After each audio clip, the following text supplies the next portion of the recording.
တငယ်ချင်းတို့ရေကျွန်တော်ဒီနေ့စိတ်ဝင်စားစရာကောင်းတဲ့အကြောင်းအရာလေးတစ်ခုပြောပြချင်ပါတယ်။ဟိုတောနက်ထဲမှာမှန်တွေကြီးပဲကတ်ထားတဲ့အိမ်ကြီးတအိမ်ရှိတဲ့ပြတနေ့တော့အမြဲတမ်းပြုံးပျော်နေတတ်တဲ့မြောက်ကလေးတစ်ကောင်ကအဲ့ဒီအိမ်ထဲကိုအမတ်မထင်ရောက်သွားရောသူကအိမ်ထဲဝင်ချင်းမှန်ထဲမှာသူ့ကိုပြန်ပြုံးပြနေတဲ့မြောက်ကလေးထောင်ပေါင်းများစွာကိုမြင်လိုက်ရတာပေါ့သူကတော့ဟာဒီနေရာကမြောက်တွေကတိတ်ဖော်ရတာပဲဆိုပြီးအယမ်းပျော်ပြီးပြန်ထွက်လာခဲ့တယ်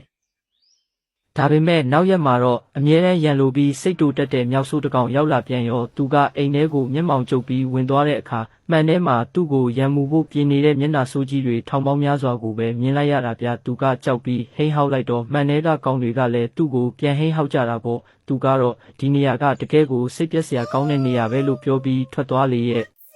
တကယ်တော့အိမ်ကအတူတူပါပဲပြောင်းလဲသွားတာကဝင်လာတဲ့သူရဲ့စိတ်နေစိတ်ထားပဲဖြစ်ပါတယ်လောကကြီးကလည်းဒီအတိုင်းပါပဲ